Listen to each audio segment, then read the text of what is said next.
E allora zona podio, a consegnare le prime medaglie del pomeriggio sarà l'assessore alla sanità della Regione Veneto, che ringraziamo, Manuela Lanzarin.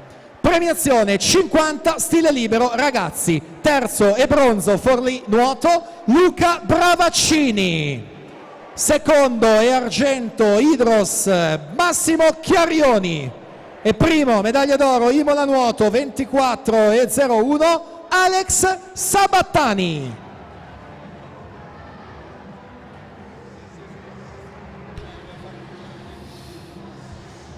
Per la serie numero 7 sono al blocco di partenza Bernardini alla 1, Pigozzo alla 2, Dalborgo in 3, Toffanna alla 4, Polesi in 5, De Feo alla 6, Niero in 7, Bortolato alla 8.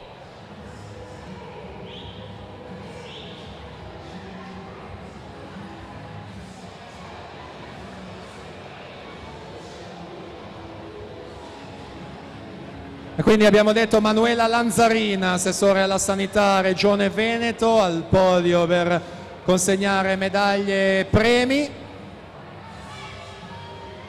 Intanto Massimiliano Riva 1:17:20 alla partenza, la settima serie.